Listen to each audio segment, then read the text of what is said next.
The 2024 Candidate Forum. I'm Neil Cohen. I'm the Chair of Voter Services for the League of Women Voters of the Hamptons, Shelter Island, and the North Fork. As you probably know, the independent Shelter Island chapter of the League made a decision a few years ago to merge with the larger league. So you may notice there are league members here other than the ones from Shelter Island, including me, to help out. All the volunteers here today, including the moderator, are league members, which you can see includes men. If anybody wants to join the league, we have forms are outside at the table. We'd love to have you. The league wants to give a special thank you to the Shelter Island School for their willingness to host us on a Sunday. This forum will be recorded and available on Channel 22 and the Shelter Island YouTube channel. And we also want to give a special thanks to the wonderful Valerie Levenstein.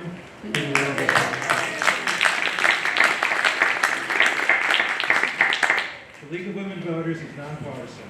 We never promote or endorse a candidate of any party. Today's event presents the three candidates vying for the remaining year of the open seat on the town board. The League has no stake in the outcome other than to provide information for voters. The candidates on the panel today are Tom Cronin, Republican, Gordon Whitting, Democrat. Can you speak louder? And yes, I'll try. And Lisa Shaw of the Independent Island Action Party. The debate will run approximately 90 minutes. At the conclusion, the candidates will answer written questions from the audience. All questions must be respectful, and we will not announce the names of the questioners. If you did not take a card when you came in, raise your hand, and a volunteer will provide one. During the short break before the question period, volunteers will be in the audience to collect them. We ask that the audience not respond to any candidate's answers or applaud or heckle. Make your choices at the ballot box. Early voting starts on October 26th at the Legion Hall, ending Sunday, November 3rd. Election day is November 5th. Voting is here at the school. Now let's get started. I'm happy to introduce our moderator, Joanne Rabani. Yes, that those of you that are sitting back there move forward into, if you're comfortable doing so you can hear us. As Neil said, our candidates today are first Gordon Whitting, Tom Cronin, and Lisa Shaw. They all drew cards ahead of the event for their seating preference. This will be seating order, and this will be the order in which they will answer questions. The audience rules, as Neil said, since this is Shelter Island, we are, of course, going to be respectful and kind, but please do not, in order to move this along, don't clap and otherwise demonstrate your feelings after a candidate gives their answer. There will be time to ask questions at the conclusion. Kirsten Lewis, Kirsten, can you stand up and wave your hand? A league volunteer will be handing out cards and collecting them. So if you have a question that you want to ask a candidate, please raise your hand and she will be circulating through the audience. The questions can be asked either of an individual candidate or for the panel as a whole. All right, so candidates, you each have up to 2 minutes to answer a question. And up to 1 minute to rebut if you wish. You're not required to take the full amount of time to answer, but you can't exceed the time limit. The charming Levensteins, Valerie and Marty, are sitting there with signs. They will tell you when you're reach the 30-second stop mark, and they will tell you when you must stop. When you answer your questions, look at them, not at me, so you can make sure that you're on time. The first 2 questions will be identical for all of you, with no rebuttal permitted. You can choose in your closing statement to rebut something your competitor has mentioned. You may do it there, but not initially. Then, starting with the 3rd question, we will rotate, starting with Gordon. And again, you have up to 2 minutes to answer the question, and any of your opponents can rebut with 1 minute. When the questions conclude, you have 2 minutes, up to 2 minutes for a closing statement. whoever answered the first round of questions, Gordon will go last for the closing, so we will start with you, Lisa, for your closing. Okay? Any questions before we get Can started? you talk into the microphone? please? Sure. Okay. First question. Gordon, what are the 3 greatest strengths that you will bring to the Shelter Island Town Board if you are elected? Can you hear me? Oh, wow, that you can hear me for sure. This is good. What I bring to the board, I have been a resident on the island for 40 years. I've had a business, okay, that I started myself, okay, and it was a very successful business. What I'm bringing to the board, okay, and why I am really running, okay, it started with the preservation and the last administration attempting to put a wastewater treatment plant on Clinowickus. That was the reason I got into this race, and what I bring to the board, okay, I really would like to bring some, sensible decision making. I want the community to participate in all the events. We should not go with big things without getting the community involved with it. I bring to the board a financial background, and I'm really concerned about where our budgets have been and where they are going in the future. I think our water issue obviously is going to be a topic of today, and I think I have the background to discuss this. I've been in preservation for 8 years. My goal is really to protect our groundwater, and I think I have all the qualifications for that. And I'll end that way right now. I'm glad to see that everyone can hear me. I usually am whispering too low, but thank you. Thank you. Tom, 3 greatest strengths that you'll bring to the town board if you are elected. So first off, just in my opinion, common sense. A definite common sense approach. Researching, finding out the facts before decisions are made. Standing up for what I believe in. Recently we had the dock law and made a little push to fight against that dock law.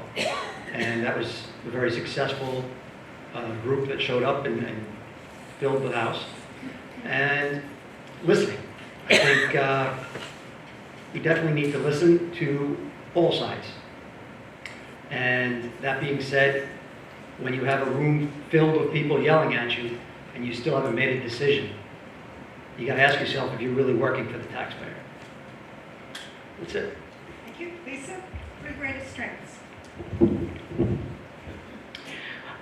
I believe that one of my strengths is my tenacity and my ability to see a project through from the start to the finish.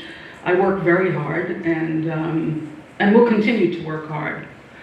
And I believe that that's a very important part of a town board member, is to do your homework before you sit in the seat, be prepared to follow through and do all the work necessary to accomplish the goals. I listen, I learn, and I'm flexible. I had a position a couple of years ago and I had to change my position. But I did so because the compelling argument was such that I had to really change my position and I had to listen to other people. So I think that that is what I enjoy about committee work, is just engaging, collaborating, and compromising. You know, we all have to give a little. So I believe that I am qualified to do that.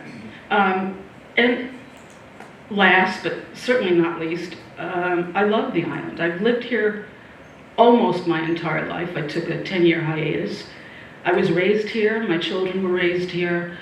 I love the island. I'm passionate about maintaining the character and essence of Shelter Island, which is really what brought a lot of you here. I want to make sure that the diverse community is such that we can maintain that character. Thank you. Thank you. Okay, Gordon, this is a 2-part question. If elected, you will serve only 1 year. What do you feel the town board must accomplish during that year? And what would be your contribution to that effort? Part one. And part two, should you seek re-election and win, what would your priorities be for the next 4 years?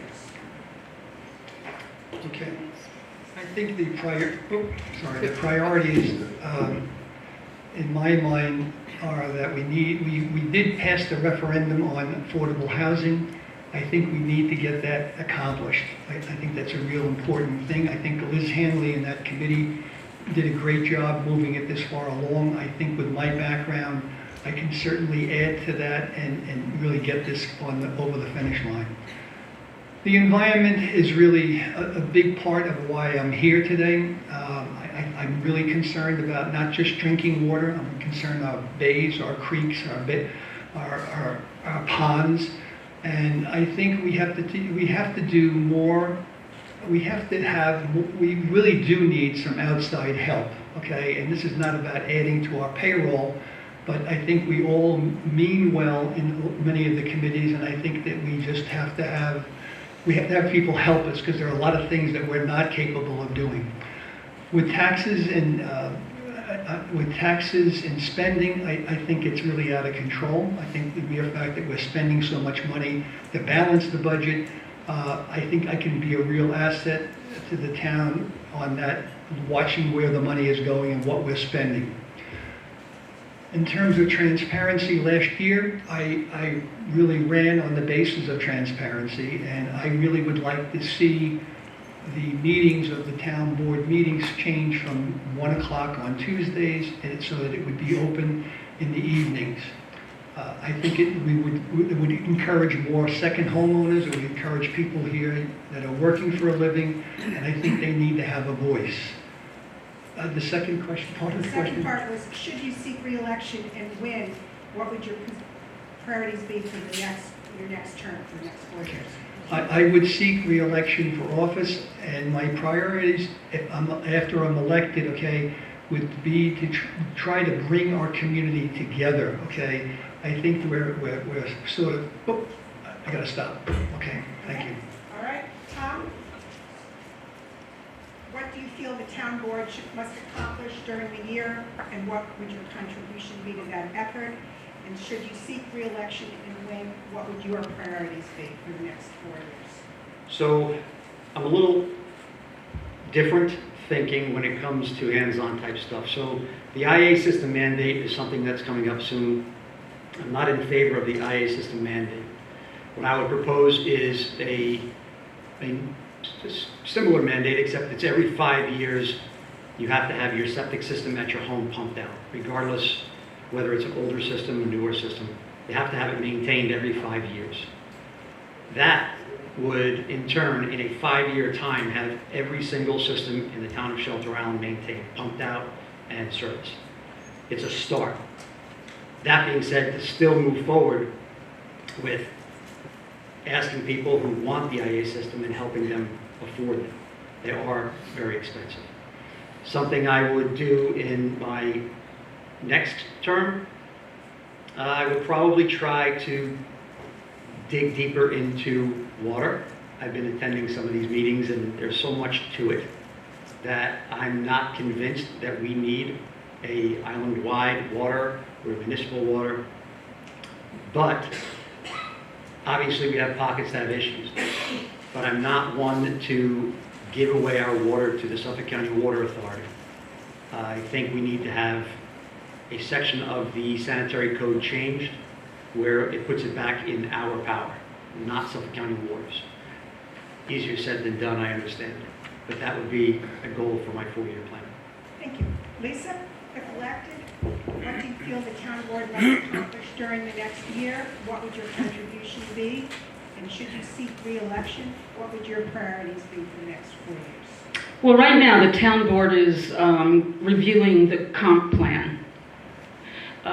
I personally think it's a very robust amount of information, and I applaud the people who contributed to that plan, because there's a tremendous amount of good suggestions and good initiatives that are included in the plan. I'd like to see it finished, and implemented. And I believe that once we get through the process of editing and we can present it to the public again, we should be doing that, because what business has a goal or doesn't have a business plan? Every business, every corporation needs a plan to get to their goals, and we need a plan. There's a lot of hue and cry about different initiatives that we have to undertake, so we have to have a map for that, and I believe the comp plan is that map.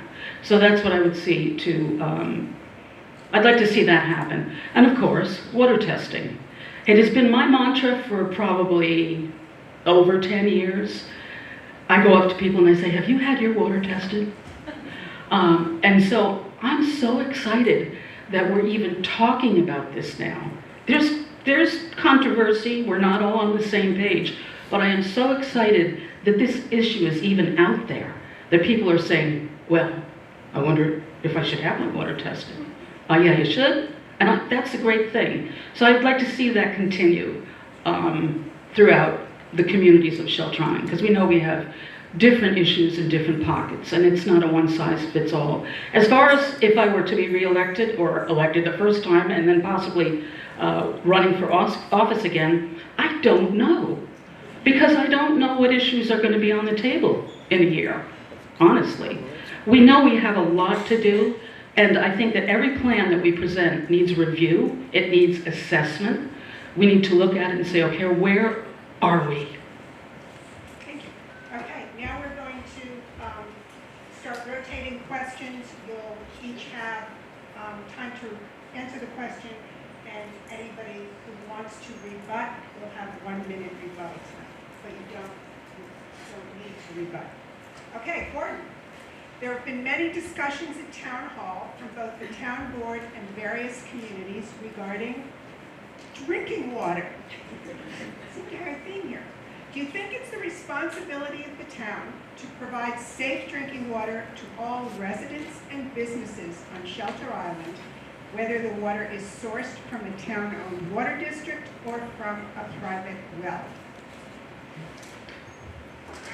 Good question, because this really hasn't been really asked. Is it the responsibility of the town to provide drinking water, of quality drinking water? I think in the case of West Neck Water, which it's owned by the town, they really do have a responsibility in making sure that water is meets all standards of EPA and so forth. I think when we're dealing with individual wells, I don't think it's the responsibility of the town to provide quality drinking water.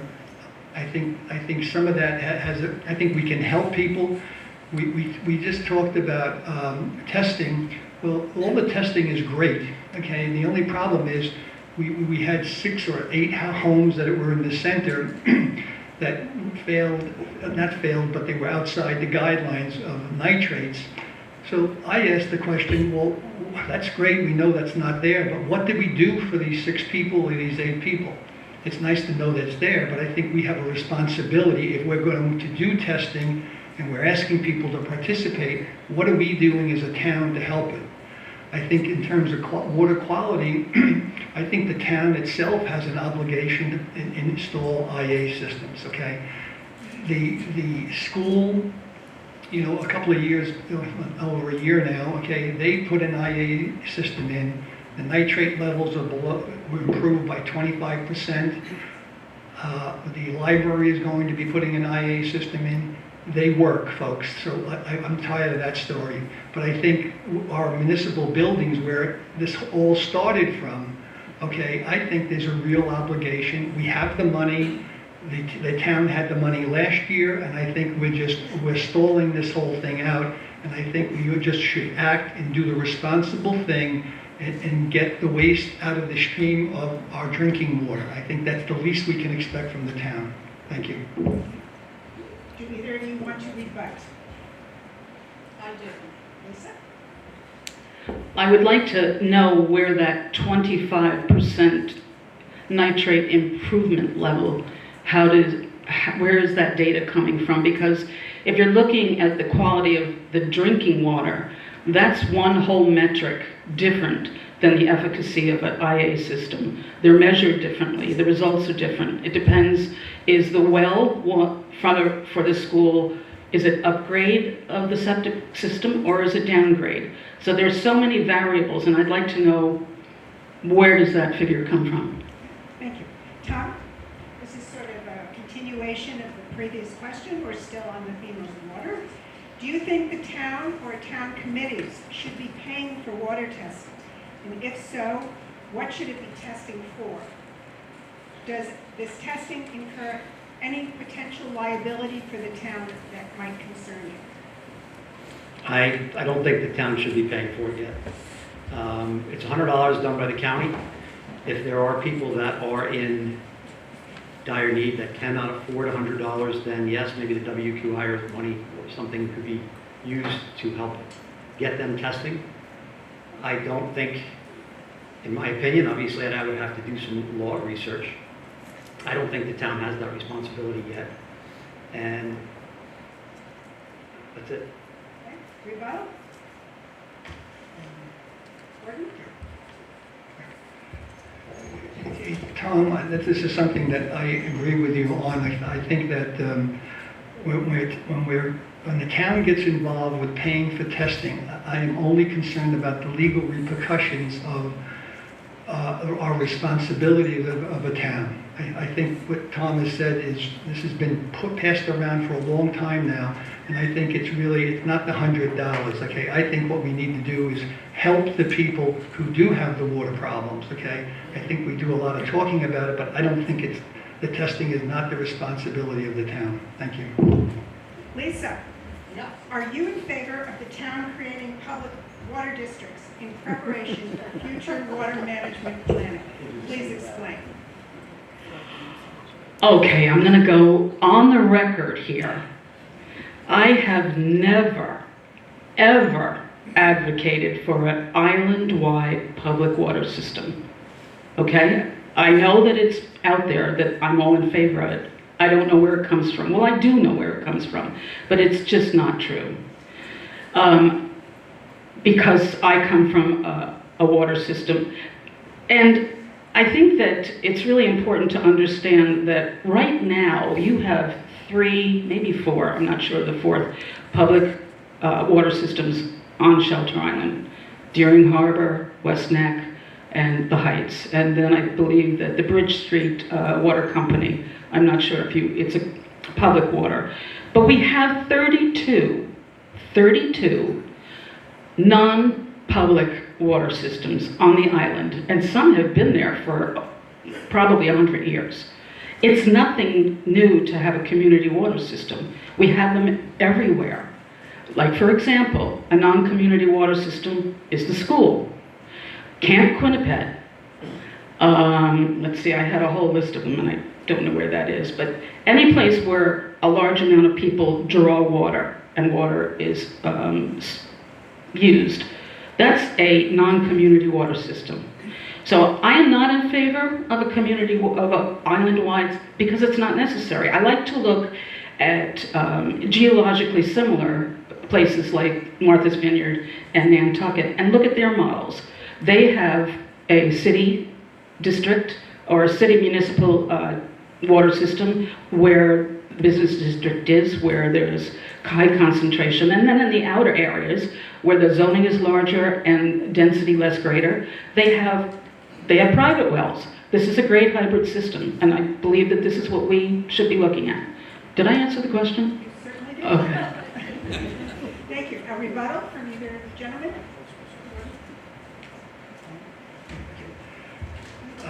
It's interesting because we talk we're not in favor of public water, but yet the groundwater that was put together from the WAC, that testing, not testing, but that report about having island-wide districts, okay, and it's also included in the comp plan. So if it's not about hooking up the island as an overall goal, I would suggest that maybe you change that particular plan which is referenced in the comp plan. There is an issue, I think you really are looking, and there is a big push for municipal water.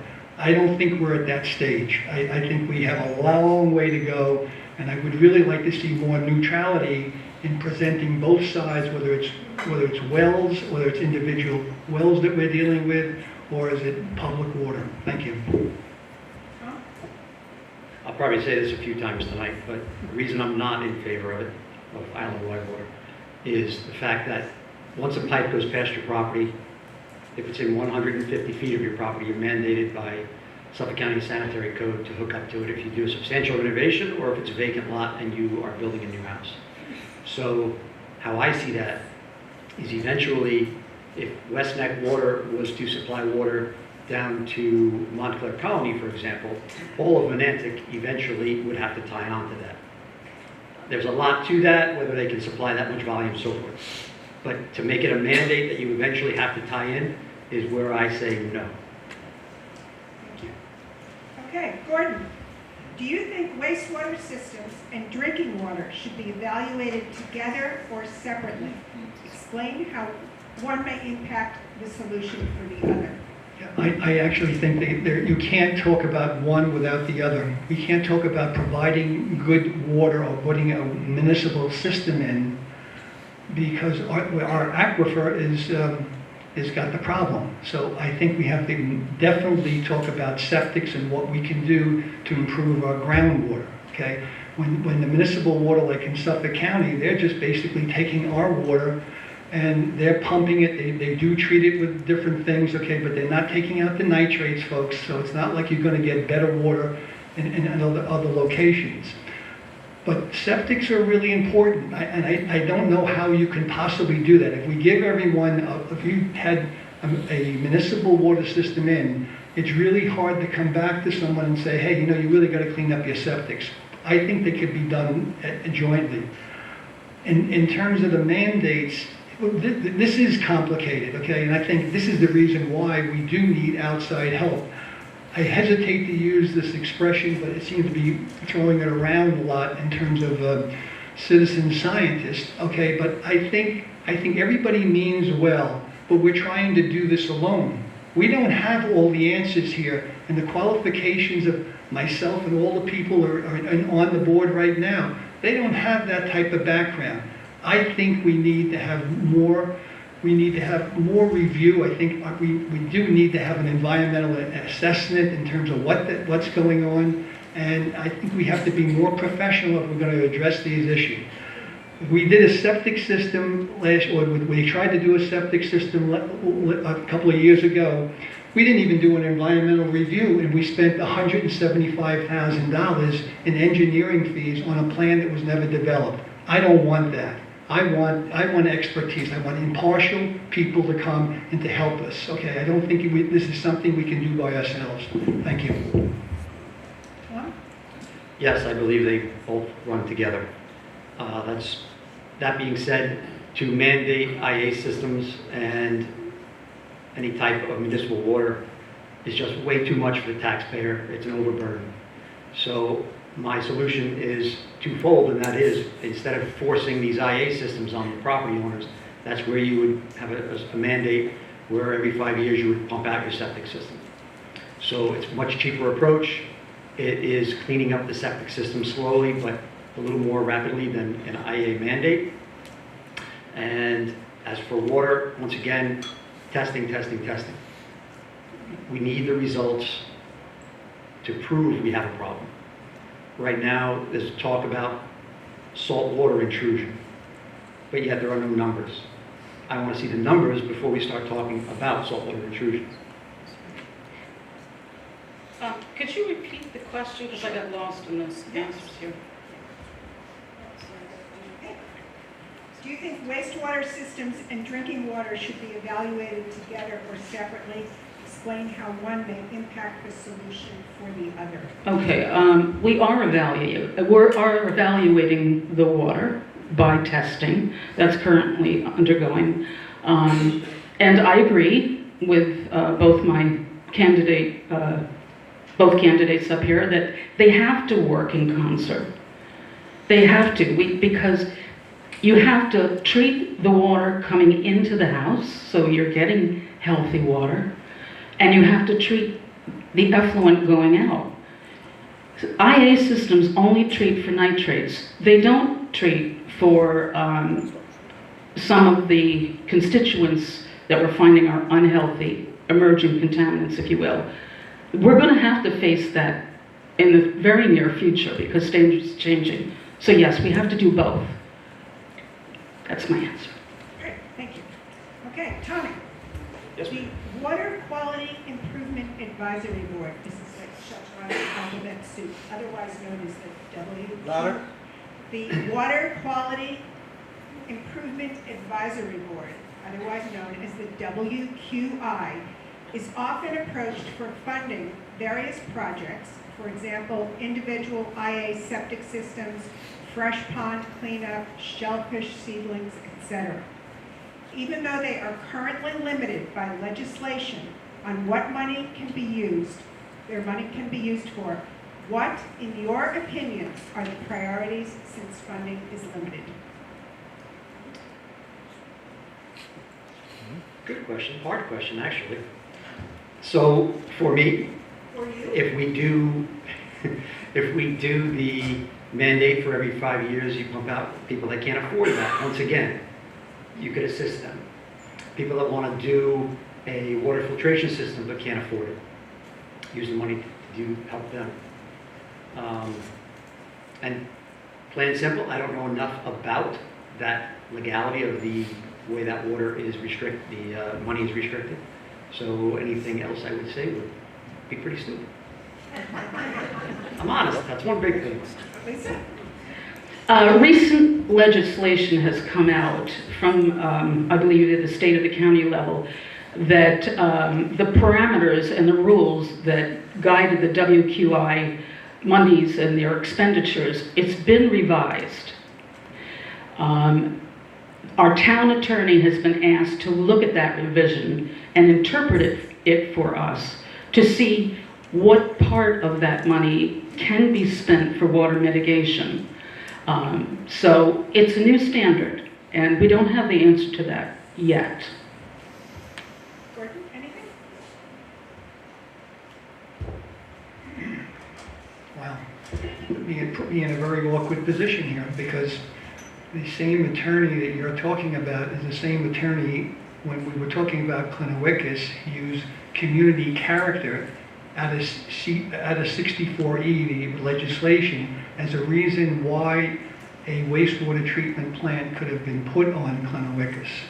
So I think that legislation really has not changed significantly. I think that when I look at WQIP, and I look at, I'm glad to see, quite honestly, that finally there is a project list that they're developing.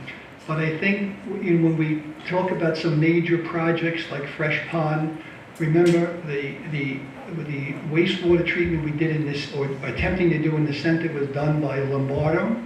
The same engineer had done the modeling and the engineering on Fresh Pond. All I'm saying is I think we need alternate views, and these things have to be looked at in a very serious way. Fresh Pond, it should move forward. I think that it needs to be cleaned up. I just think that I hesitate to say this thing with this, and you hear this all the time, but I think WQIP money is used sometimes in a very frivolous way. And I think that really needs to be re-examined. Thank you. Okay, we shall take a brief break from water. Gordon, the island is grappling with an increasing number of complex environmental and development issues. Can everybody hear me? Loud? The island is grappling with an increasing number of complex environmental and developmental issues that touch on everything from zoning to finances. Do you believe that the supervisor and the town council members, along with the town clerk's office and the town attorney, can handle all of these complex responsibilities without a professional level town planner, town manager, or town environmental planner? Please explain. The answer to that question is no. I don't think it doesn't mean that they're their motives are not good. It just means that we don't have that expertise, okay? We really need, things are very complicated, and it's not like a simple silver bullet solution, let's put water into the center and everything goes away. I think we have to look at them. I do think that if I pulled it apart, I would look at it and say, we do need a town planner, we need someone to help us and to guide us, who knows how the land use is, what are we doing. We all know, we all travel throughout the island, we see these ADUs being built, we have a big monster going on down there and on Bowditch Road. We got to control some of this, folks, because it's going to get out of hand. We, as a municipality, should be trying to protect our property. We should be trying to, not limit, but we should be trying to put some controls in place, because we really all came here for the same reason. We wanted open space, we wanted the wonders of our island. If we let this development get away from us, and there's no turning back. I mean, I think we're really at a very critical thing. I think planning board, everyone here should be looking for what's in it for Shelter Island when we do any of these developments, okay? And I think, and I'll go as bold as this, I think we need a full-time attorney on Shelter Island working for Shelter Island. Every day working for us. We need people to help us protect what we have so we don't lose this wonderful island that we all enjoy. Thank you. Okay, rebuttal? Money, money, money. Everything costs money. And that's why we're losing the affordability of living here on Shelter Island. It's easy to sit up here and say, oh, we need a town planner, we don't need it. Sitting in the seats like Meg and Amber are sitting in, it's not as easy. So to answer it wholeheartedly, I don't know yet because I'm not in those seats, but my opinion now is no, I do not think we need a planner. I think the code needs to be changed, which the board is slowly looking at, but no, not a planner yet, and with a 10% increase in our budget this year, we just can't afford a planner. Lisa? Yes, I would agree with Tom. I think we have to, first of all, if we want these professional services, are we willing to pay for them? How much will they add to the tax roll? What do we expect from a planner? What is a planner to do? What about a town manager? What will their role be? We have to ask those questions before we strike out and say we need one. Okay, how are they going to alleviate the town board? The burden of the town board, which right now is pretty intense with only 4 people sitting on the town board. So I think that we really have to answer those questions, or at least ask those questions. What do we need people to do? It could be part-time, it could be contractual. We don't need full-time, perhaps, but we really have to assess the need. All right, this is a specific question for Lisa, and you gentlemen will have a chance for rebuttal. Lisa, in your campaign newspaper ad, you wrote, quote, revitalize Shelter Island Business District, end quote. What do you mean by that? Please explain. What I would like to see, I would like to see our business district along 114, a lovely district where businesses actually are housed. We have a lot of derelict buildings. We have challenges to that. And I think I said before, that could be a litigious nightmare. But I would love to see a creative and full-on approach to how can we get these buildings so that when people pass through Shelter Island, they can look and say, this is a beautiful place. Because it is beautiful. But some of our buildings don't show that. We also have a very small time for businesses to make it here, 4 months. How can we support businesses so that they can survive over the dry and cold winter months? How can we work with our Chamber of Commerce? What can the town do to facilitate this? We have the look, the visual, that's not real good right now. And then we have the practical. How can we improve this? Rebuttal? Is it the front here? I would love to have the center of town look attractive with flowers and baskets and so forth. But as for the buildings that are derelict, how do I say this politically correct? They're pretty much owned by one person. So I know you didn't want to, and I'm a big mouth, but you can't make a law that's going to affect one person. And so I don't really see a solution to fixing up those buildings until they sell or that person decides to fix them up. That's it. Gordon? Well, I think the both of you just confirmed that why we need a more expertise and maybe why we need a planner, because we don't have the answers. And the other thing is when we talk about not having the money, if I go into the budget and I look at it, okay, I would ask this question. The town received COVID money from the feds last year of $247,000. Where did it go? Did it go into the general fund? Or could we have used this for a town planner or for other things?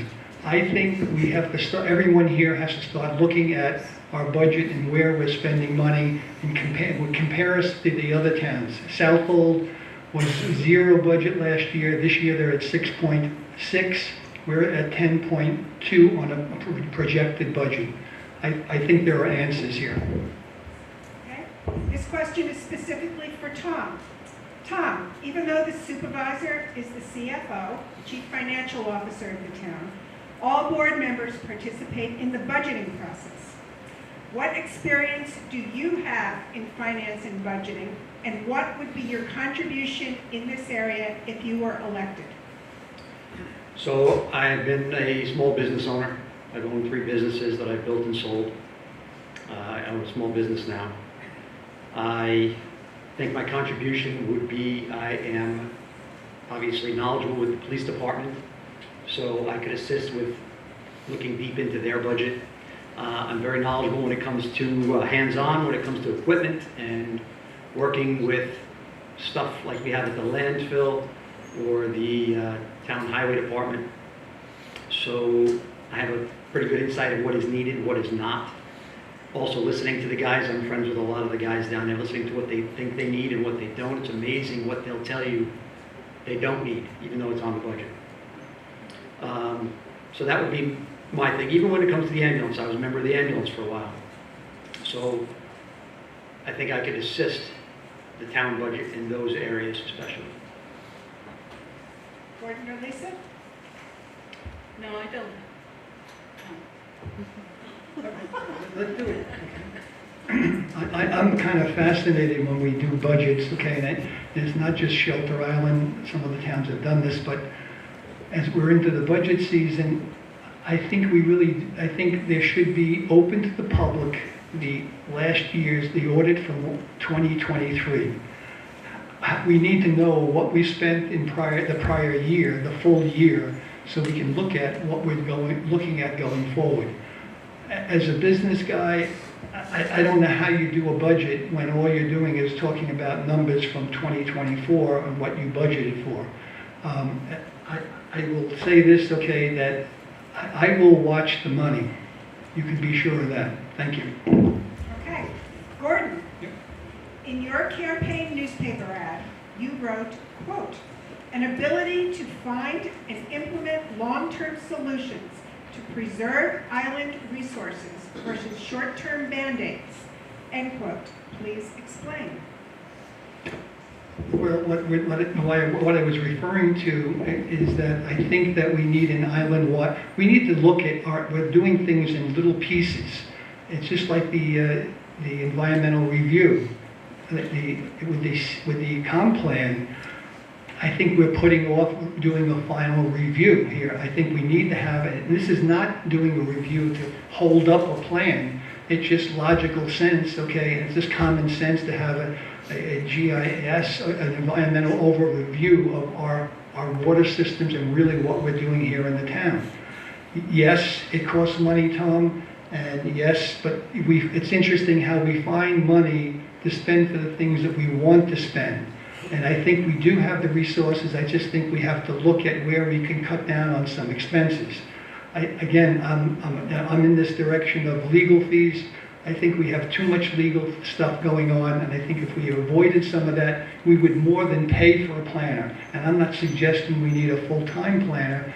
I just think that we need help, folks. That's what we really need. And all I want is, I'm trying to protect the island, okay? I'm not big with this environment, the expansion. I think we can do it smartly, but we can't do it if we don't have any tools. I don't have all the tools, and neither do any of the three of us up here.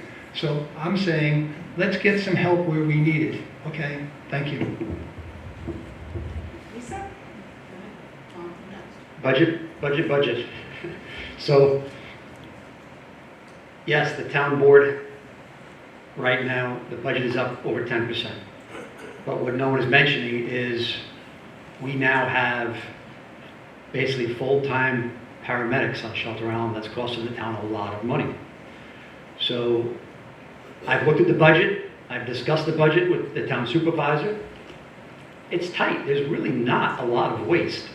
There is some, and the board members, I see Albert's here and Ben's here, they're going to cut. They have to. They can't do the budget the way it is. They're going to cut. It's not easy. So yes, you got to watch the numbers, but to stand up here and say, oh, I'm going to get a 0% budget next year is not going to happen. But a lot of our budget is because we now have EMS, full-time paramedic, and you can't really put a price on that. I agree with Tom on this. I also spoke with our supervisor about the budget. And I looked at the budget, and I'm not an accountant, but I looked at the different areas. A lot of it is non-negotiable. We know that what the high-ticket items are for this town. And they're fixed prices, they're fixed costs that are non-negotiable. So I too am wondering where the cuts can be made. But yet we have a candidate who's calling for more professional services. And we need this and we need that. Well, that's going to cost us more money. If you start talking about, how much it costs for these hires, you're probably looking at another $500,000 a year. So you can't have one and then call for the other. That doesn't seem to make sense to me. Thank you. Tom, the Capital Grants and Planning Committee was taken out of public view in 2023, and no minutes are recorded. How do you feel about this decision, and what would you recommend to your colleagues? Are you concerned that the public or other town board members are not fully informed on the decisions or progress being made?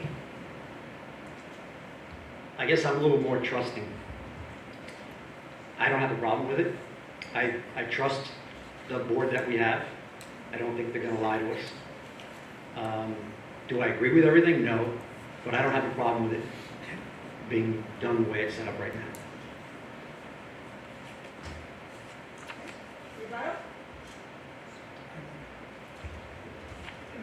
The Capital Grants Committee was open to the public. There were minutes, and it really is.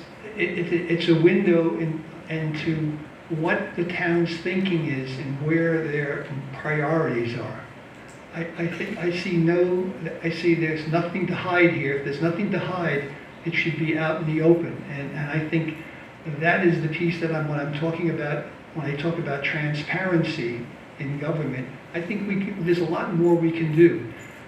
You get more with transparency by being honest with our residents so that they buy into what you're looking to accomplish. But if we do this on this type of a basis, that's where all these conspiracy theories come in. So my suggestion would be open it up and let the public look at it. There's nothing to hide.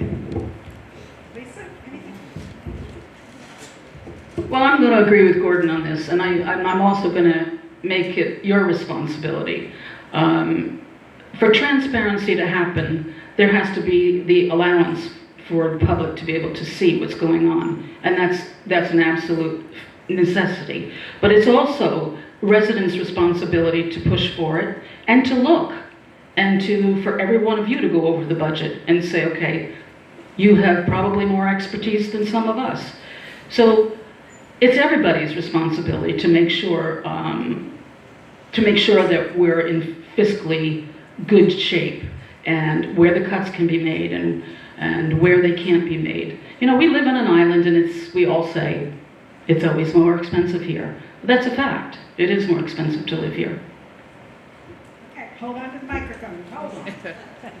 Fresh Pond is a window into our aquifer, so it's not surprising that it suffers from contamination problems plaguing other areas of the island.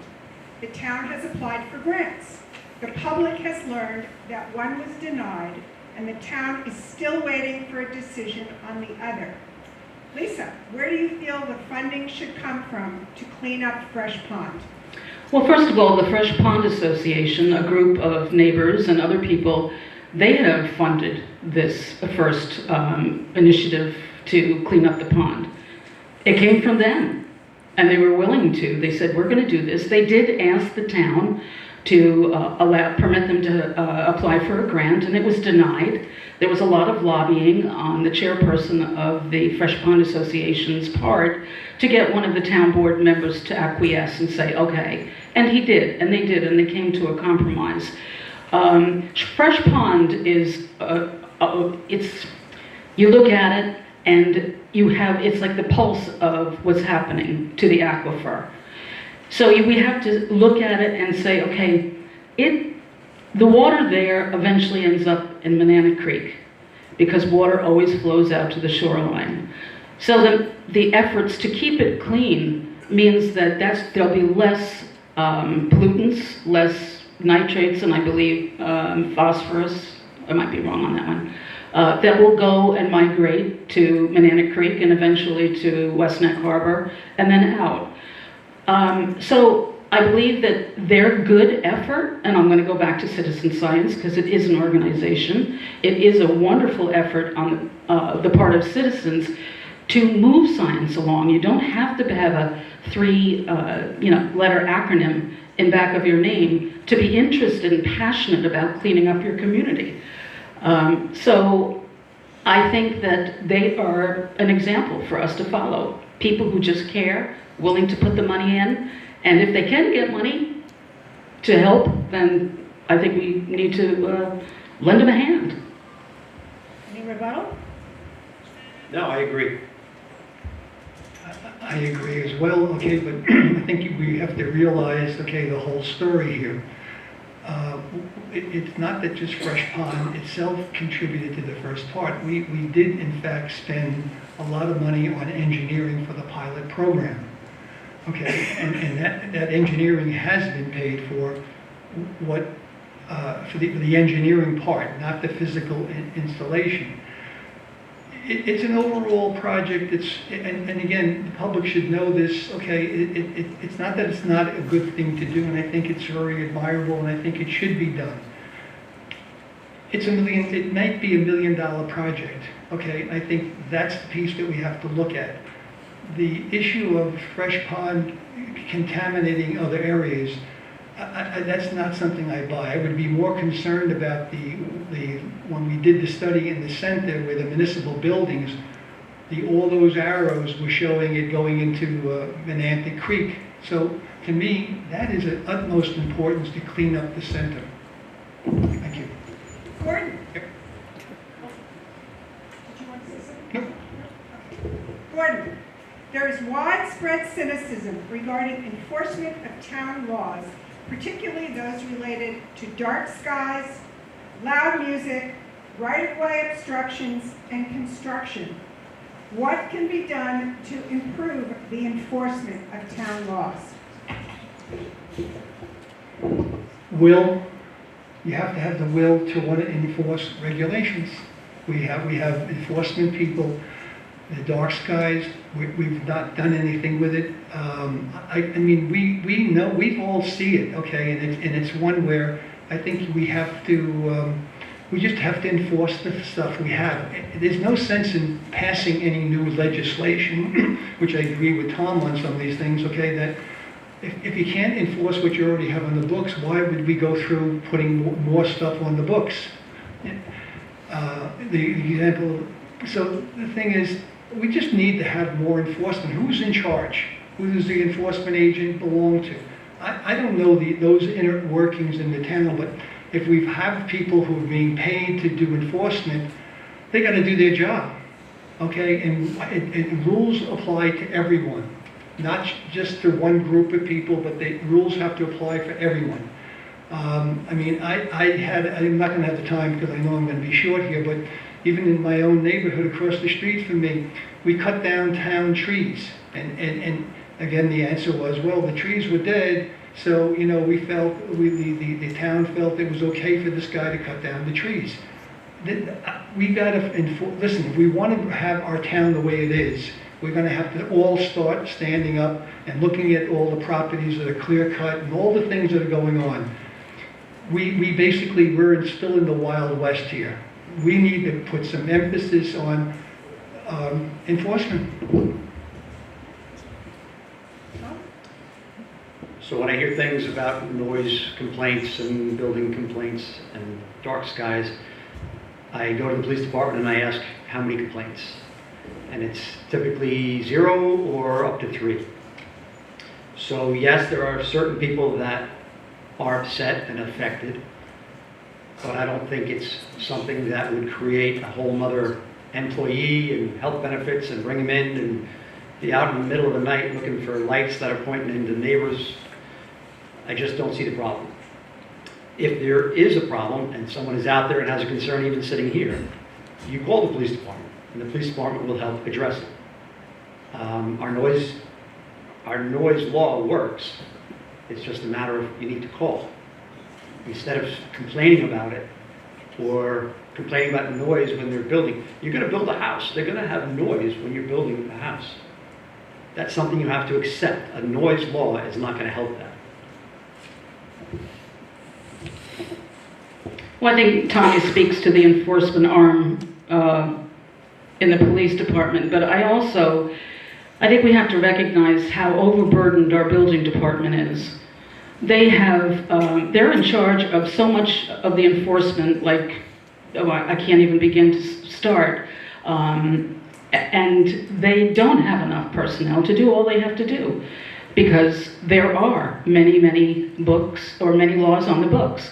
And I'm glad that, we're starting the process of going through the town code because it is a mess. But the building department, if you want them to do more, then we have to think about hiring more enforcement officers through the building department because they work real hard and they can't keep up. Thank you. Tom? Money, money, money. Every contractor, subcontractor, and landscaper is required to have a town license. They should know the codes, the need for a permit, the requirements for a C of O, and advise their clients accordingly. Should contractors be fined as well as homeowners in order to reduce the number of violations? Should they be fined as well as the homeowner? Correct.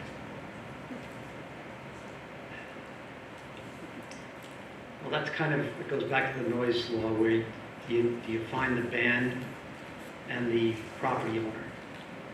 I think if you want teeth in the law, then yes, you're going to have to fine both. But that being said, $50 fine, $100 fine is the cost of doing business. So, it's a slippery slope. It's not something that can easily be answered. The fines have to be something that makes it uncomfortable to do. If you're talking about a contractor that's going to come in and do illegal work knowingly, and that homeowner allows it knowingly, you have to make them responsible financially. And maybe removing what's in there as well. Rebuttal? Yeah, Going back to the town code and all that's written in it, I think it would be a very difficult thing for any contractor to go through and sort of tease out what's applicable to any one project. So I think we really have to clean up the code so that if you're going to find somebody, then you have to have to give them the information first in a format that they can understand. But yes, I agree that it is the responsibility of the contractors and the homeowner to abide by whatever law is applicable. For example, we just did put fertilizer legislation in last summer, and we really considered quite a bit the violations and making it so that people would actually adhere to it. And as Tom said, it's the cost of doing business. So you have to make it the violations high, but you also have to get the information out to the contractors in some way that they understand what they're responsible for. Thank you. Lisa, neighboring towns, oh, sorry, yes, Martin. We don't have a contractor review board that's in place. So even if there is a problem with a contractor, no one's taking it up. Okay, so there are no repercussions, okay? We had one, perhaps we're establishing one now. And on codes, it's pretty interesting because we did a moratorium on house size, and we started 6 months, went to a year, and after it was all over, we really had no change on house size. It remained basically the same as it is today. And that's the reason why we do need more help developing some outside help doing these things. Not that we, and as far as the money is concerned, I think that's a misstatement, because we can find for another $30,000, we can find it easily with some nonsense that's on the budget. But I think that's the reason why we do need more. We do need some help developing these things, okay? We don't have all the answers. Thank you. Lisa? No, I'm sorry. No, you're getting close. Oh, my question. Yes. Yes, thank you. Okay, Lisa. In neighboring towns have addressed clear cutting of properties in their building codes, requiring at least minimal vegetation to stop runoff and damage to natural habitats. Do you think Shelter Island needs to do the same thing? And if so, why or why not? What alternatives would you propose? I honestly believed we did have a clear-cutting law in the code until I was told we did not. Yes, I do believe we should insert that in the code. I thought it was a certain percentage of the property had to remain, like the trees had to remain on a certain percentage of the property. We have a lot of erosion issues when you start clear cutting. You're going into other people's lots. So I believe that yes, we need to look at that, and we need to have a really, sit down with all of the stakeholders to come up with legislation, or at least with proposals that make sense. Should a homeowner have 100% right to do what they want on their property?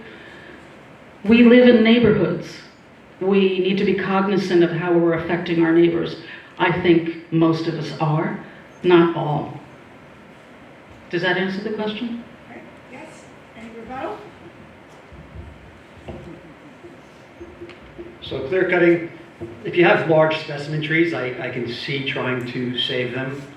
But for the majority of people that come in and clear cut, they have locust trees, they have vines.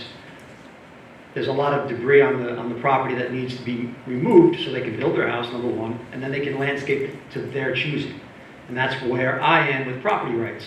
If I want to clear it and put in my own cryptomerias or Chamaecyparis or whatever I choose, that's the way I should be allowed to do it. I shouldn't have to have scrub brush on my property that I don't want, especially with the ticks that are out of control. Gordon, anything? Yeah, what we're really asking, I think, what the community is really looking for is a buffer, meaning we don't cut down all the trees, because not everything is brush and not everything is invasives. But many times, when you cut everything down, it does have an impact. Okay, and yes, they do back. I think there should be some regulations relative to that. And since we are talking about clear cutting and property rights, it's interesting with, I got to know a little bit about turtles, okay, and in preservation. And even with builders who are building on new lots, it wouldn't be the end of the world to basically make sure during the the season of when the turtles come out from hibernating to really check the property. If we're concerned about our environment and we're concerned, we like the way it is, we like the turtles, I think we just have to do a little extra step. And I think that the building department is overtaxed, okay? I think they need to be included, and we need to listen to what their needs are. Thank you. Okay, Gordon. The sound of amplified music is regulated. Should other kinds of noise, including commercial activities such as landscaping, lawn services, and construction, also be regulated? Should there be certain hours of the day and/or days of the week when this type of work would not be acceptable? This is a long conversation, but let's just talk about the amplified music, okay? There is supposed to be no amplified music outside, and we don't really even abide by that. But I think this whole thing has to be revisited. Greenport just implemented eliminating gasoline blowers and grass cutting. They want to go with the electric stuff to cut down the noise. I think noise is a big issue, okay, and this, I think it is something, okay, and when you have commercial establishments that may be infringing on other people who are nearby neighbors, I think they have a right. Now, we'll get back to this whole thing, if it's a new house and you build the house next to an airport, we can't expect the airport to go away. But I think we should have some dialogue over it, okay? I think what happens is we're not really having dialogue. It goes how it is. Contracting is another issue, okay? I agreed with Lisa's position, okay, on trucks being off the road, okay, and holding up some things.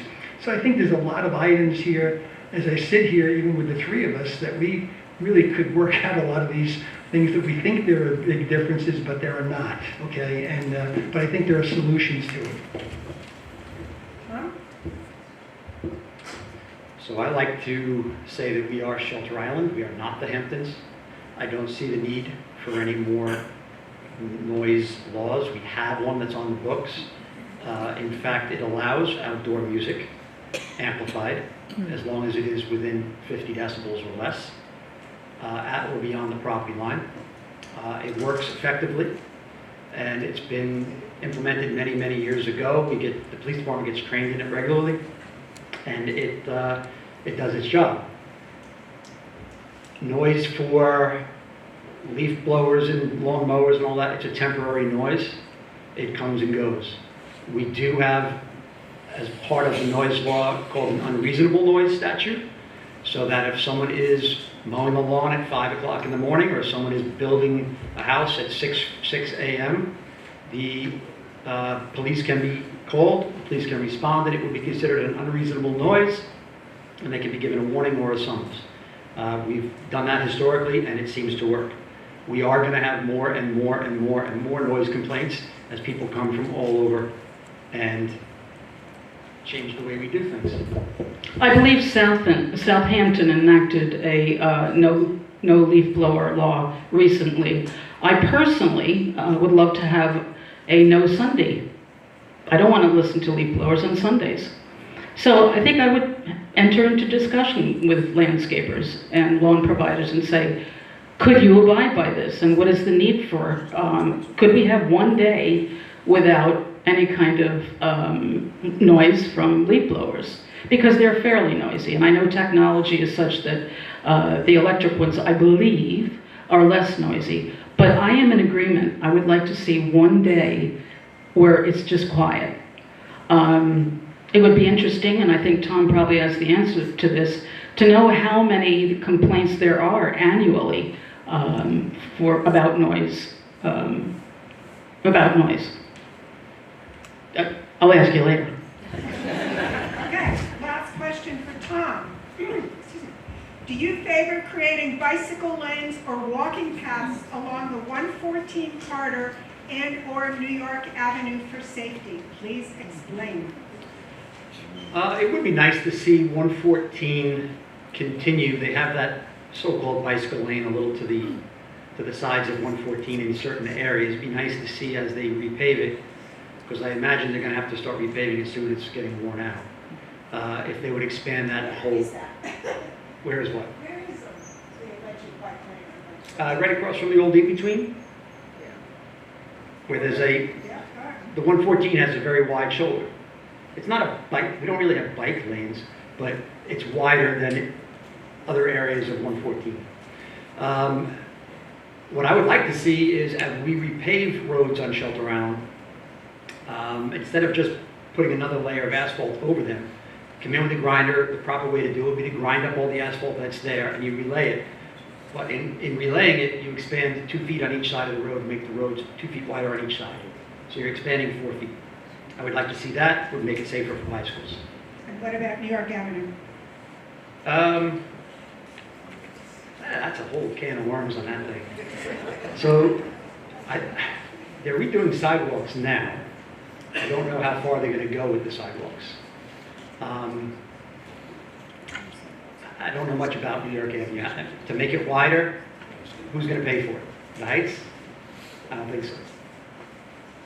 Rebuttal? Yes.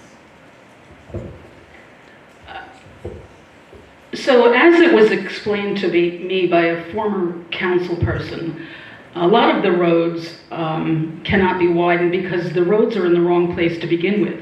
In some places, they actually go on private property because they build a road, 20, 50 years later, well, not 50, but say 10 years later, it goes a little bit this way. So I would like to know how many roads are in that situation where they're actually not where they're supposed to be. Midway Road, no shoulder, a highly traveled road. And when you start putting delivery trucks and landscapers and their little orange cones out, you're essentially, they're one-way passages. West Neck Road, the shoulder, it's there some places, but not in others. It's very hard for a bicyclist to navigate, and if they have to get off the road for incoming traffic, they are ending up, on the grass. Also, in 114, I know that there is a bike lane in part of it, but then it disappears. Gordon? Yeah, these things are complex, okay? I think there is a problem, okay? And there's not a simple solution here, but it has to be resolved, okay? Because someone's going to get hurt. I almost wonder whether or not just listening to this now, okay, the idea of perhaps there should be something that doesn't allow bicycles down New York Avenue. But I guess that's not logical. But I think we do have a problem. And I think it would be a shame to have someone get hurt or really severely injured if we didn't address this, okay? And I think we're all in agreement with that. Thank you. Thank you. Now we're going to start with closing statements. Each candidate will have 2 minutes. There's no rebuttal. We'll start with Lisa Shaw.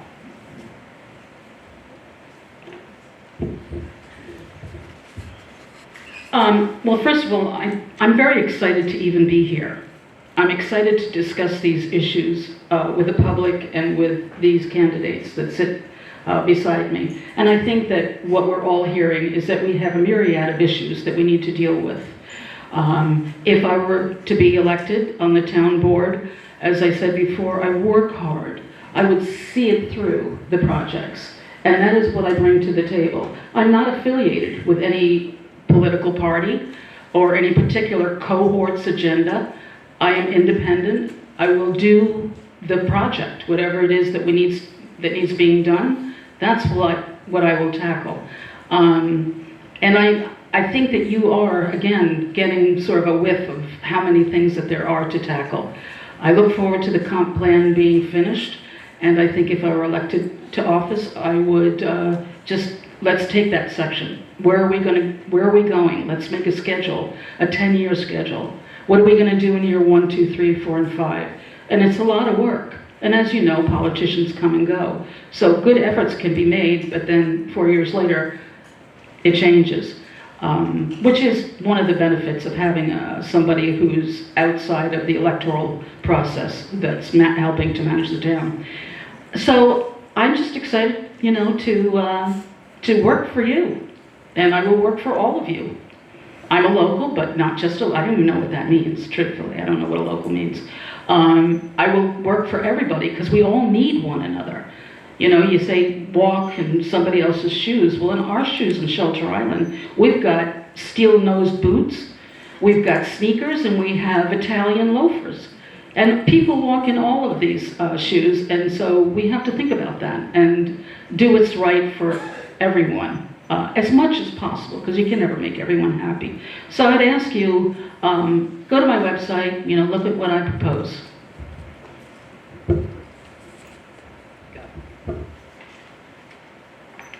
I didn't plan on 2 minutes.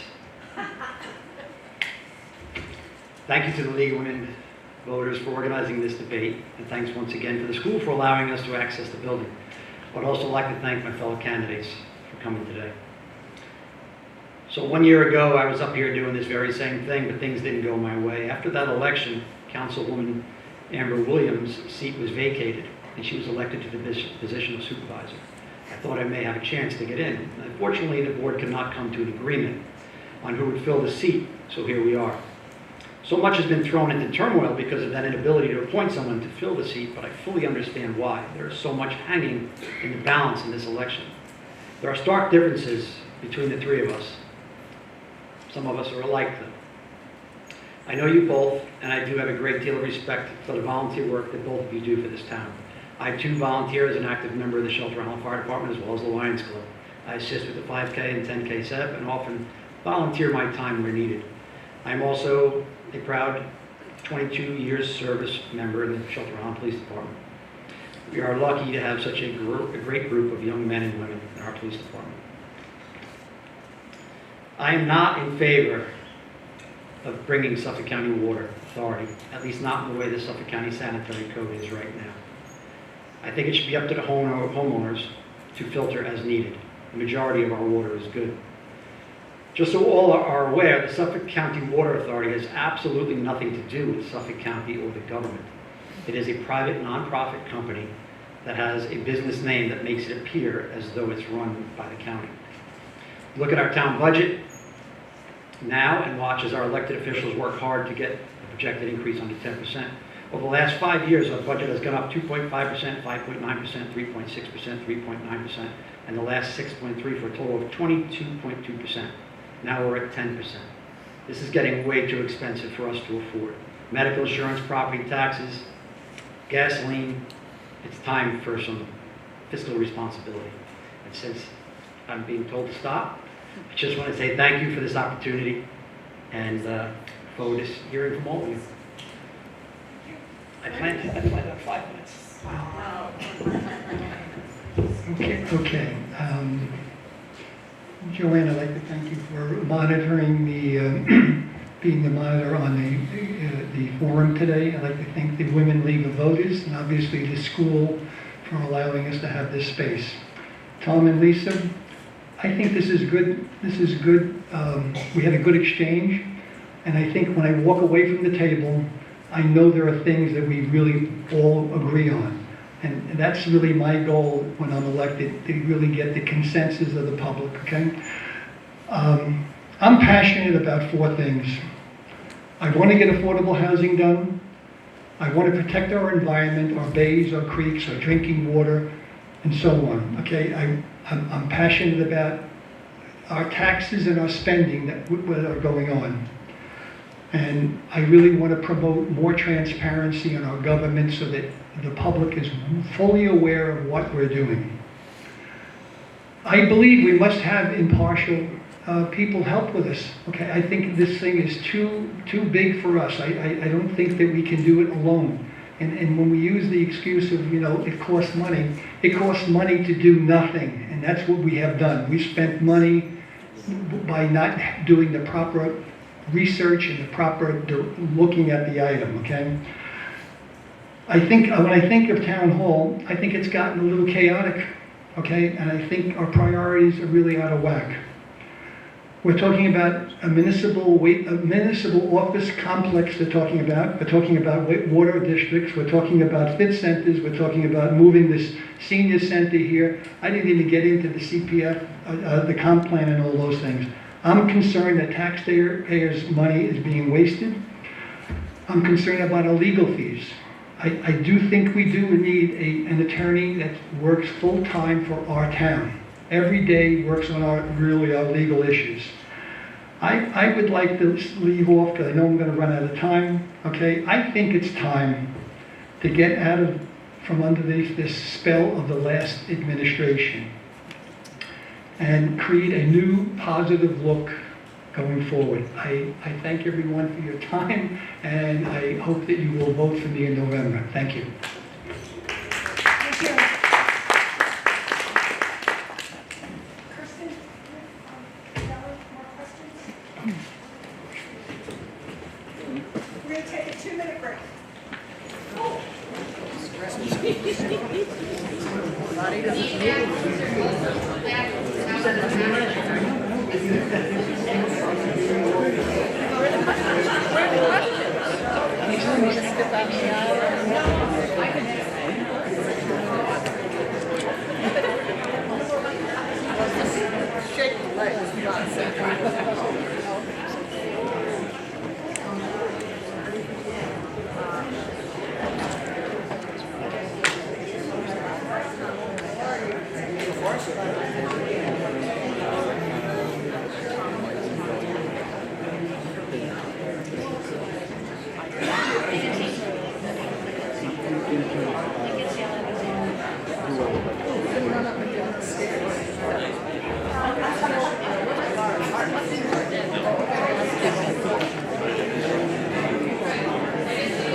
If everybody would take their seats, we can get started with the audience questions.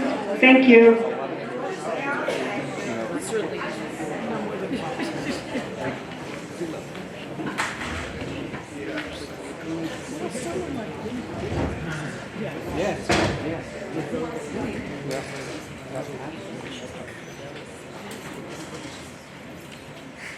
Okay, audience questions.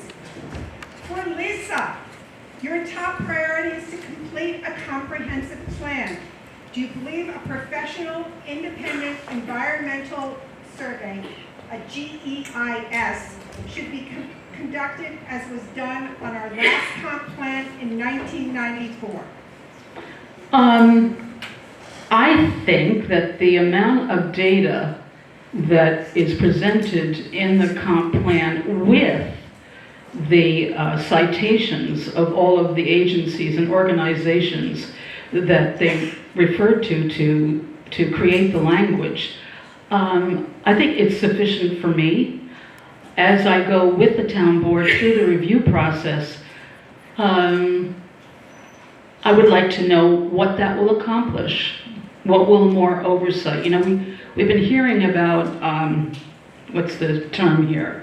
Outside help. And I don't know what that means. How far outside of Shelter Island do we have to go before we legitimately take that agency at its word? Does it have to be an agency from the city? I don't know. So this sort of, what's the word I'm trying to find? This call for help. We have a tremendous amount of talented, credentialed people that live on the island. And we've taken advantage of using these credentialed and professionals. And I think we need to look home here and, look at the people that know the data. Gordon referred before to the ground and surface water management plan that was calling for an island-wide municipal water district, if needed. That is part of the plan. There were two men on that plan who guided it that were professional engineers. That meant they had coursework and study work in hydrology and geology. Somehow that's been bypassed. So as far as an environmental review, I don't know. I don't know that we need it. I think we can get into analysis paralysis if we just continue.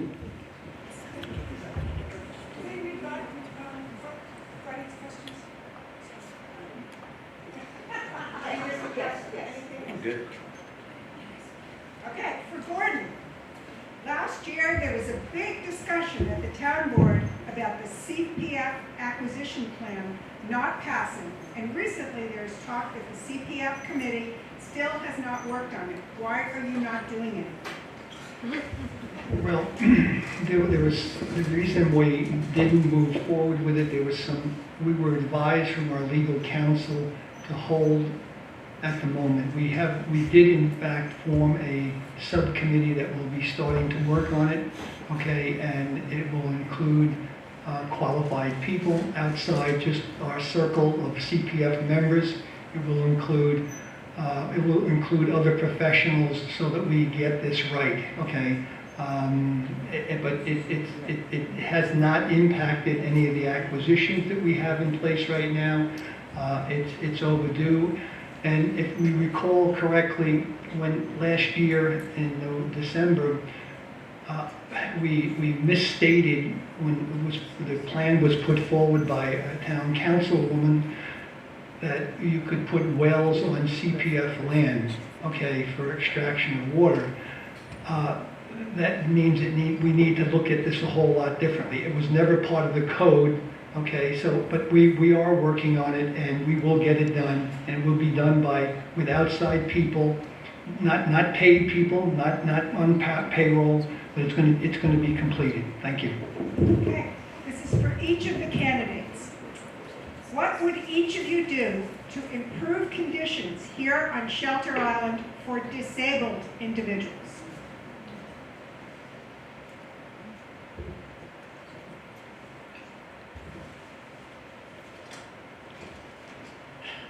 Well, I think we've already done some small things. They have ramps at the beaches now for wheelchair people.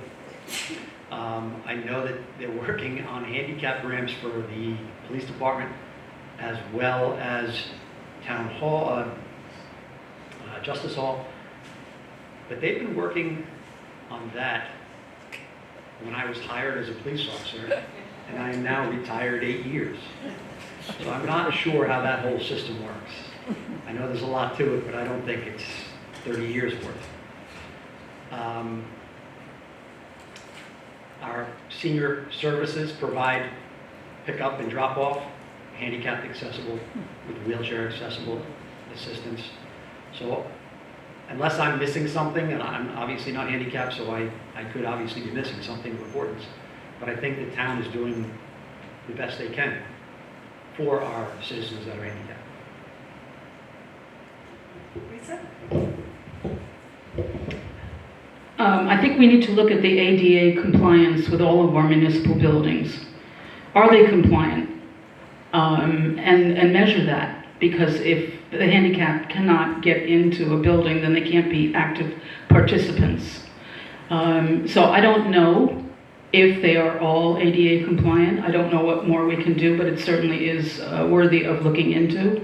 Looking at the school as well. How are they engaging handicapped students? And of course, we know there's all types of handicaps. It's not just physical. There's emotional health handicaps to be addressed. I know, as a teacher, I would have to create an environment that was considerate of all types of peoples with emotional and physical health restrictions. So I think that probably it's a great question, and it's something that bears exploration as to see, are we compliant in as many ways as we can be.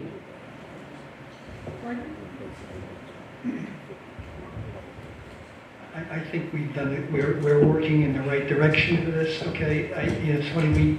Even in community preservation, we hope to have the first piece of property that will be ADA compliant. Okay, so that the seniors or people who have disabilities can come to an open space piece of property and be able to walk or go through the property.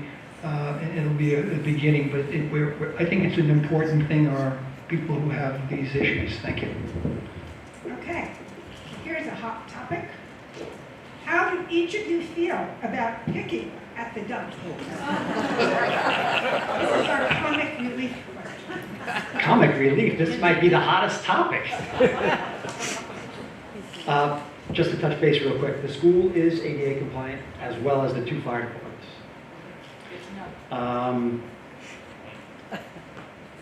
Where was I now? Picking. I tell you. Picking. So, once again, it goes back to legality. What I would like to see is the pickers allowed to go back to the recycling center like it was, with some changes. Obviously, I don't work there, so I don't know all the parameters of it, but I think as long as the release of liability holds up in court, and that is where I think the town board is hesitant in just saying, let's do it, is the liability. We have to make sure that we're protected. If that works out, then I would like to see the picking allowed again, and that's about it.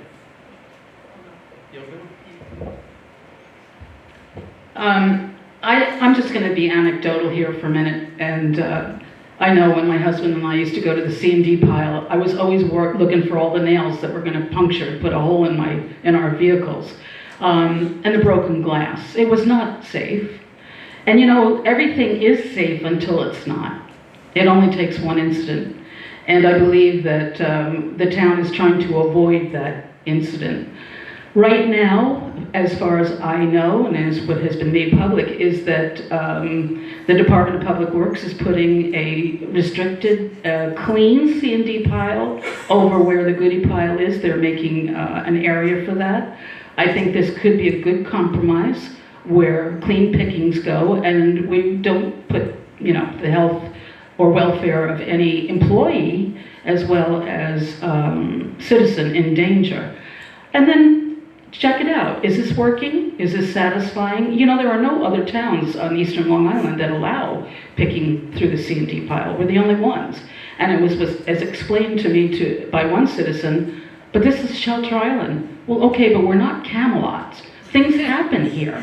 So we do have to, you know, just, if they're not letting this happen in other towns, well, let's take note. But I think we're going to have to give a chance to this program or this new construction and this new area that is going to be watched over and safeguarded. I think we have to see what that is before we make any more, criticisms. You know, let it happen. See if the public is somewhat satisfied. However, I do applaud the democratic process at work when those people came up with their grievances to town board. It was like, yeah, the people are speaking. And I thought that was a great effort. Gordon?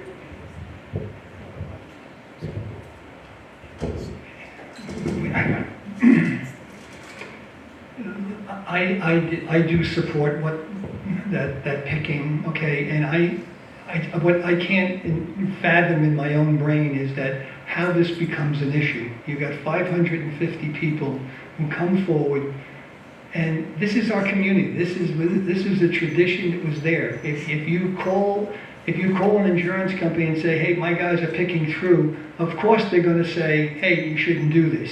So to me, I don't know why we're in this. This is so insignificant, and I think that if there was some reason and there was somebody got hurt and there was a long kind of a thing, but I think you got 500 people. I think this is a no-burger. Okay, meaning I think we shouldn't even be discussing this. Okay, I think that and if those people came to town hall, I think you need to listen to them. That's the public. That's part of the thing that I've been talking about, is having more transparency and listening to the people and what their wishes are and what they want for this island. Whether it be water, whether it's picking, whatever it is, we have to listen to them. Yes, we have an obligation to protect everybody, but that one is, I don't get it. Thank you. This is for all three of you. In a recent reporter advertisement, one of the candidates wrote that they are in favor of a balanced law for larger houses, but they would fight incorporating a sliding scale based on property size. Then they noted houses must fit the character of the community and area. These comments contradict one another. What do the three candidates each believe is appropriate? Big houses for a big lot, or whatever size on a smaller one? So I think that was my ad. And I do think that the sliding scale, it's not just something, as we're finding out, that you just quick write a law and it fits everything. They tried to force the pyramid law and it didn't work. So as forced, it would take the board to figure out what size we agree on. That would be good for a 1 acre lot, up to a 2 acre lot, a 3 acre lot.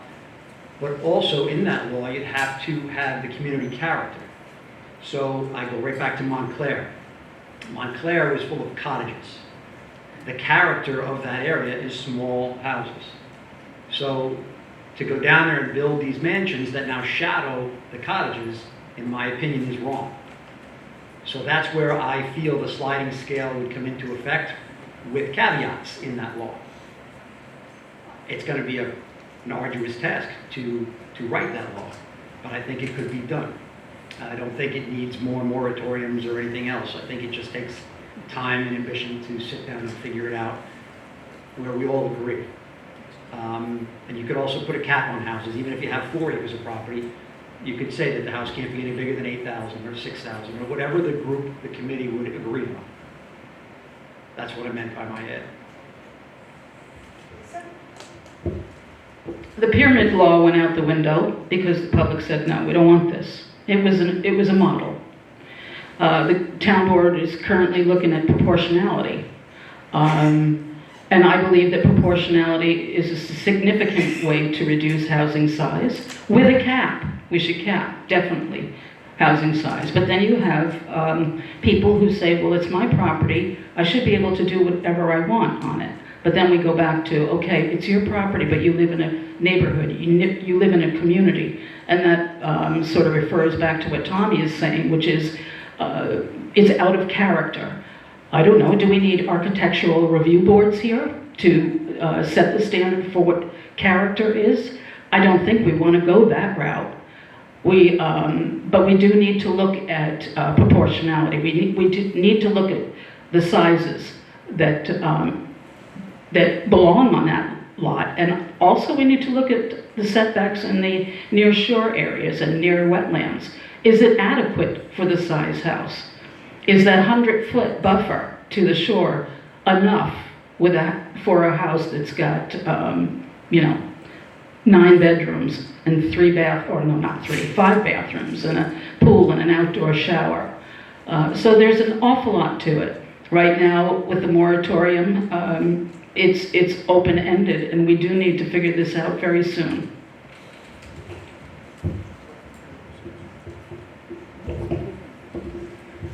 Well, it sounds like you're helping me with that we need some outside help because we can't do this by ourselves.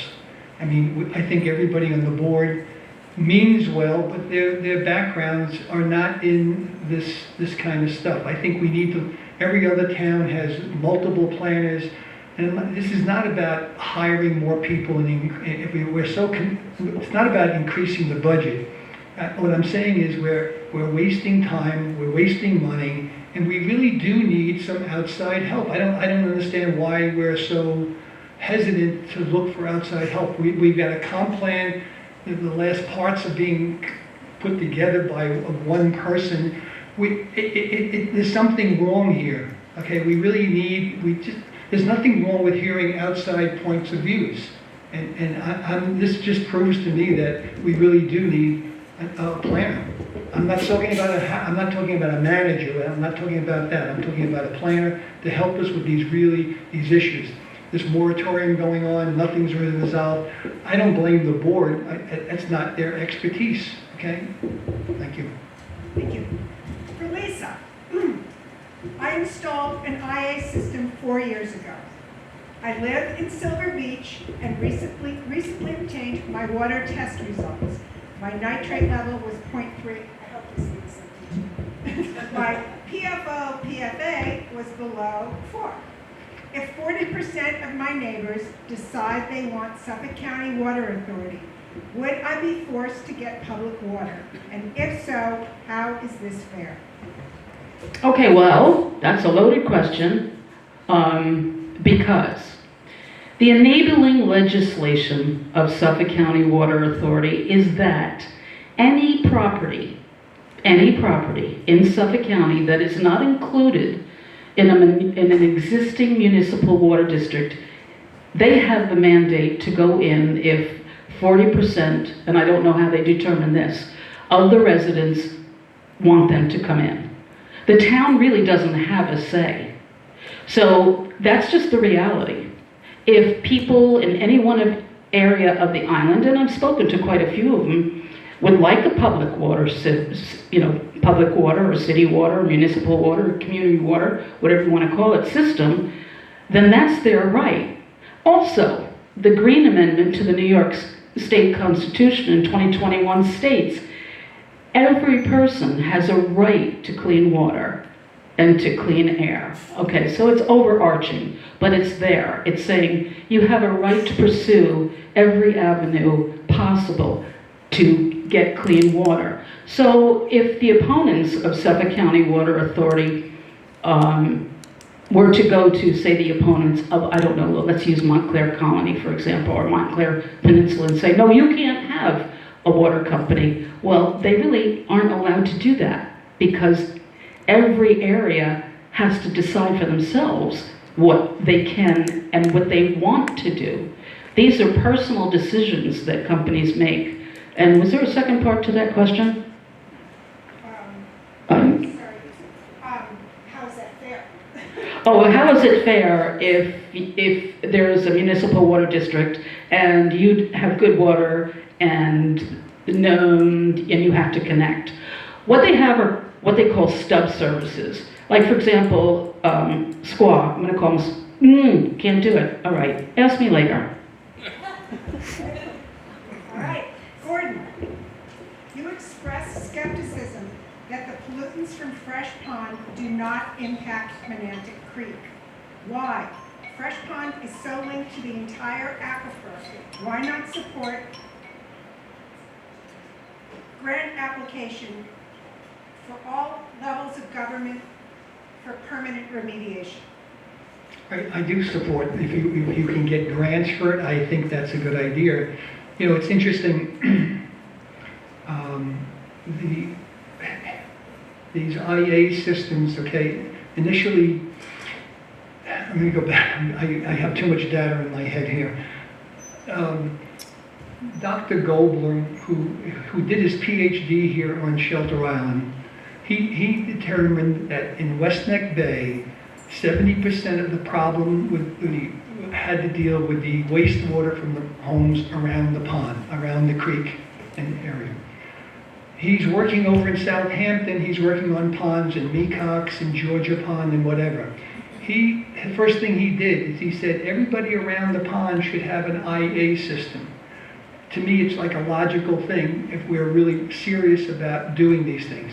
But I think if we can get grant money for Fresh Pond, and it's a wonderful piece of property, I think we should do it. We should go after it, okay? I'm not, this whole language of what does it impact there? Yes, but really the biggest impact is from the municipal buildings according to the data that was presented. That waste from the center buildings is going into Menantic Creek. Do either Lisa or Tom? I started. Okay. I know. Do you want to rebut that or say anything about that? Oh, no. Okay. All right. For each of the panelists, what ideas can you offer to help make the island more affordable for families, besides the limited affordable housing plan?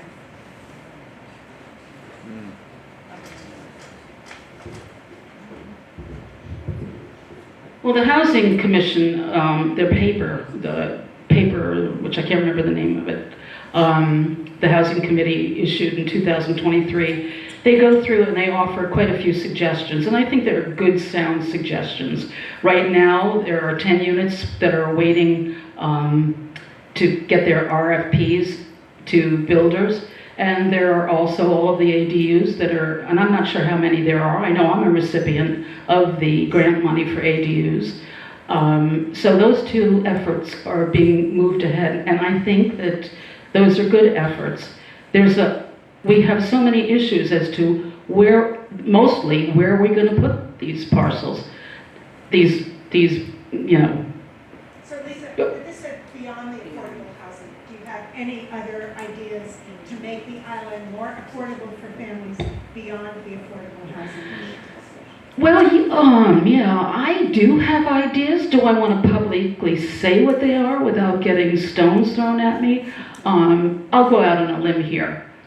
I would love to sit down with the real estate agents and say, how can you and us encourage the growth of, how can we make at least one house out of 100 affordable? I don't know the answer to that, but that was something I thought, let's have a conversation. Rezoning, no, not rezoning. Looking at the B1 zone and the B zone. Can we put in more apartments there? Can we, because there are apartments in those areas, can we just uptick that a little bit? Can we look at the possibilities? It's hard. It's hard because, look, I think the other night we found out that it was 1.25 million is the average price for a home on Shelter Island. We're not the only ones. All coastal areas are facing housing shortage, are facing, just expensive houses. And then also it's much more incentive for a contractor to build an upscale home than a single family residence. So how can we bring them into that dialogue? You took my thunder. I too think that the B1 zone should be readdressed, where you could have apartments above the businesses in the center of town. Right now, it is for professional, the offices, they're all empty around here, and they're for certain businesses only. I think it could be changed, should be changed. That's only going to affect a handful of people, but I think it's a great question that's going to really have to do some more research. Honestly, I don't know a real good answer. I tend to agree as well, because it is complicated, but, we have investors who have bought multiple homes here on the island who are doing short-term rental with them. And these things we have staff housing. We have businesses that are doing staff housing and have putting them in A-zone residential areas. These all have impacts, okay? And again, this is something that is way beyond my pay grade, but I know it's a problem, okay? And like when we do expansion on the island, I always look at, well, we're doing this expansion, so what do we as residents of Shelter Island get? What do the local people get when we do this expansion? Do we hire our people? The tradespeople? Do we hire those people that work in those hotels and in those different various restaurants? And we all know the answer to that because most of our help is coming in on seasonal working. It is a problem, and it really does need to be answered. And again, this is one of the things where the three of us sit here, we really don't have an answer for it, okay? But it really is something that we really need to dig deep into. And we're not alone. I mean, all the East End towns are dealing with that same problem. But I think there are things that are going on that I think have to deal with enforcement.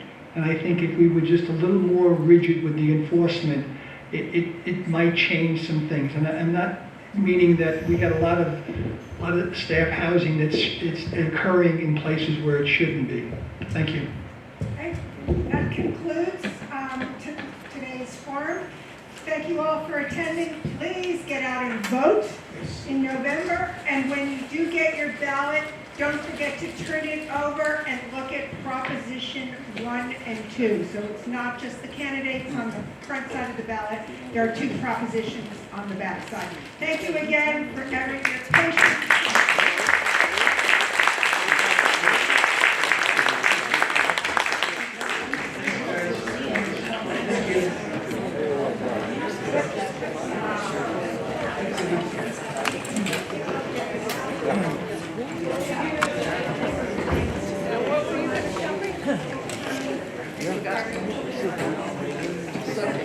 Tell me tonight.